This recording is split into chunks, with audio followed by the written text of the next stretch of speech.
Boh povedal, hľa, prichádzajú dni, hovorí Pán, keď uzavriem s domom Izraela a s domom Júdu novú zmluvu. Poďme zistiť o vzhľade novej zmluvy v knihe Evanjelium podľa Lukáša kapitola 22. Pozrime sa na kapitolu 22, verš 7. Prišiel deň nekvasených chlebov, keď bolo treba zabiť veľkonočného baránka Pascha. Poslal Petra a Jána so slovami: choďte a pripravte nám veľkonočnú večeru Pascha. Ježiš povedal svojim učeníkom niečo veľmi dôležité, čo nikto iný nevedel. Povedal im, len čo vojdete do mesta, stretnete človeka, ktorý bude niesť čbán vody. Choďte za ním do domu, do ktorého vojde, a majiteľovi domu povedzte: učiteľ ti odkazuje, kde je miestnosť, v ktorej by som mohol jesť so svojimi učeníkmi veľkonočného baránka, Pascha. On vám ukáže veľkú prestretú hornú sieň, tam pripravte. Išli teda a všetko našli tak, ako im povedal. A pripravili veľkonočného baránka, Pascha. Keď prišla hodina, zasadol za stôl a apoštoli s ním. Tu im povedal, čo povedal.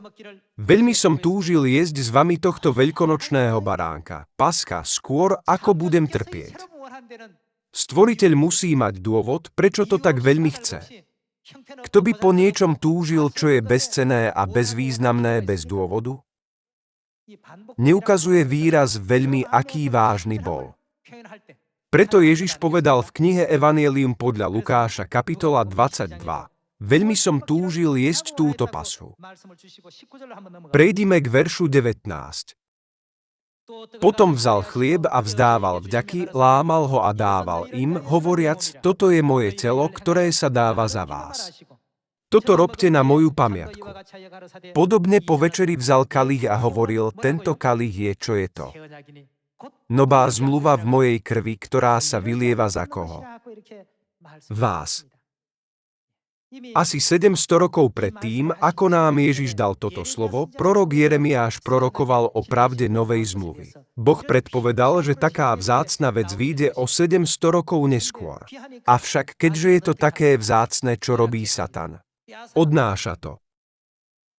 Povedzme, že sa do vášho domu vláme lupič a je tam gorioceladon a obyčajná mysa, do ktorej si dáte polievku. Ktorú by lupič ukradol? Nehodil by ani pohľad na misu. Ukradol by to najcenejšie. Predtým, ako bol Ježiš ukrižovaný na kríži, nám dal novú zmluvu. Sú tu zahrnuté všetky systémy pravdy, ako je Pascha, sobotný deň, 7 sviatkov v 3 časoch, závoj, ktorý nosíte, a krst. Všetko je cenné.